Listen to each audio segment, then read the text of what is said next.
For the purposes of this presentation, we'll be looking at the painting titled Grep, which was painted in February of 2018. The title itself was taken from a Unix operating system command. Unix is basically an early operating system which was developed at Bell Labs.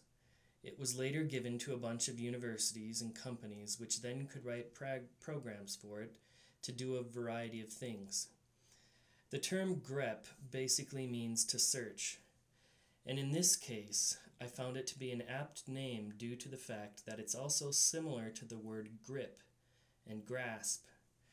Looking into the etymology of the word, it comes from graspin, which meant to touch. Other variations of this would be grasp and grope.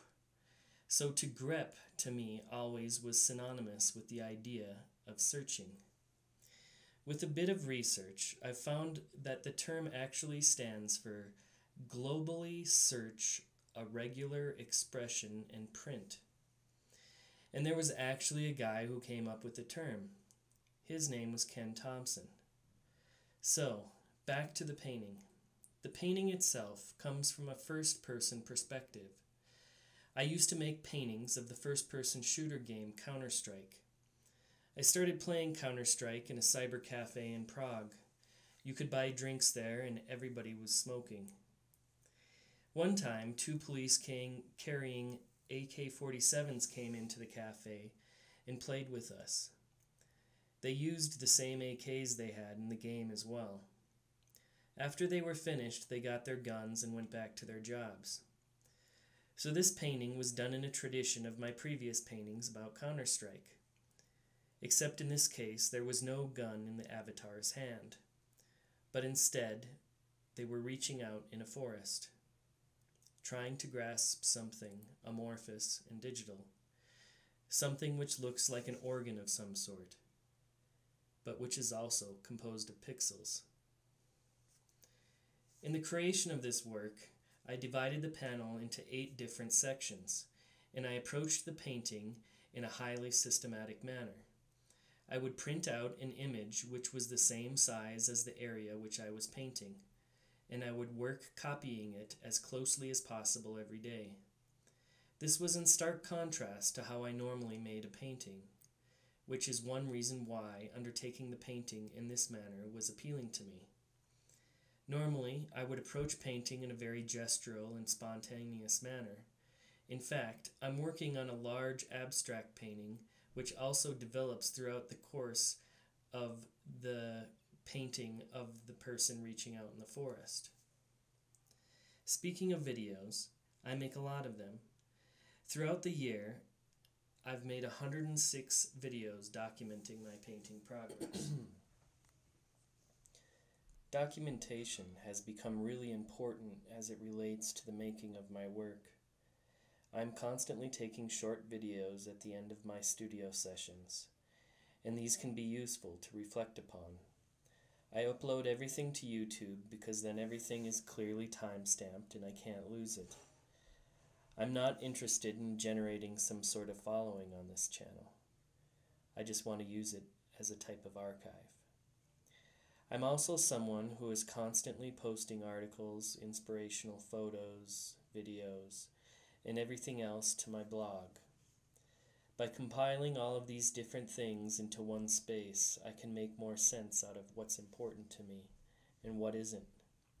Sometimes I'll just see a small corner of a painting which interests me, or a specific technique, and being a visual person, I need an archive that I can pull from. In the case of this painting in question, I just used 2 photos, one of a deciduous forest, and the other of my hands reaching out, first-person shooter style.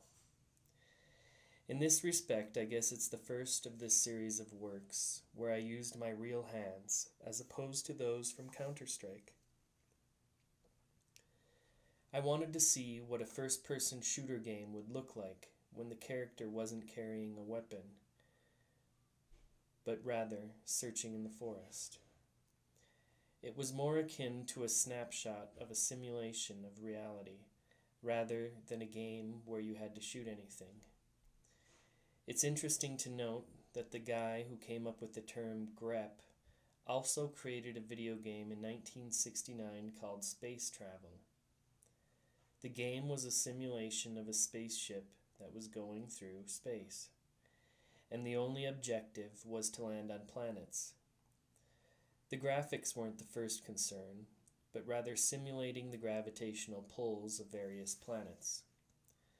Most people are now familiar with these types of games in their most popular form, which are flight simulators. So this painting conceptually kind of operates similarly to a simulation game.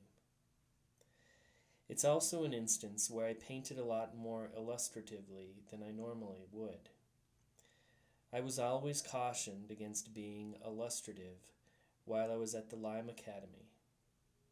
It was seen as a kind of bad word, like you weren't using the paint in a way that was painterly. This painting was about as paint-by-numbersy as one could imagine. When I made the first video of my progress on it, I entitled the video Ditch Digging of Painting, which comes from a Wayne White quote, who talked about the ditch digging aspect of painting. Basically, I think he meant that often painting is a laborious task. You've got to knock in a bunch of clouds, or whatever, and it's simply going to take some time. This type of work makes sense, but a more difficult question, which this presentation seeks to investigate, is how we get our ideas. What sort of outside influences into our lives that we may unconsciously be ignoring come into our paintings? Upon researching the question a bit, I stumbled upon a study by two Israeli scientists who came to the conclusion that, quote, developing an original and creative idea requires the simultaneous activation of two completely different networks in the brain. The associative, spontaneous network alongside the more normative or conservative network. I was kind of amazed to read this because I had basically been engaging in very conservative and normative painting alongside more expressive and improvisational painting. And these two disparate styles have manifested themselves in my paintings that I now create. Often I'm collaging various styles into one painting. There are slow and cartoony outlines, right next to expressionistic abstraction, which sits next to mottled flesh and meat. These paintings are a conglomeration of all these styles. And who was I looking at when I created these two very different paintings? A slow, deciduous forest, and a fast, abstract expressionistic portrait. Thankfully, since I'm such a maniac about documentation, I can see very easily.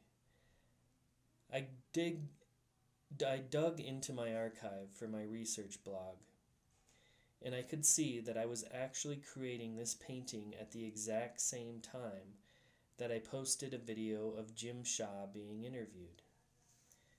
I may not have known it at the time, but I was probably emulating these Jim Shaw paintings to some extent now that I look back on them. It's kind of a chicken and egg sort of scenario. Did I find Jim Shaw because I was interested in these ideas? Or did I become interested in these ideas because I was reading and listening to Jim Shaw talk about painting? It's obviously pretty hard to say. That's what the whole subconscious is all about, I suppose. It's this giant blob that follows us around, but we never clearly see. Even with all of these clues, it's still difficult to say just how this painting came to be. That, to me, is part of the magic of painting. Often those creating them have little recollection of their exact inspiration at the time. Looking back, perhaps we can get a better glimpse. In the case of the painting, Grep, it was about searching for something which was digital, but couldn't be touched or grasped. The person in that painting inhabits a world similar to that of any sort of creative. It's a space where we are constantly searching for meaning, for some sort of logical explanation to things. Personally, I can't help but continue to go back to how James Elkins talked about painting in his book, What Painting Is. The book postulates that painting is an act similar to alchemy, where the participant isn't fully aware of the outcome, but continues trying endlessly anyway. Alchemists create, and many were aware that there was no chance they were going to make gold, but they continued to search for other answers by being involved in the pursuit. We're constantly grasping for meaning, without needing a definite answer. Perhaps this search is more important than the final result.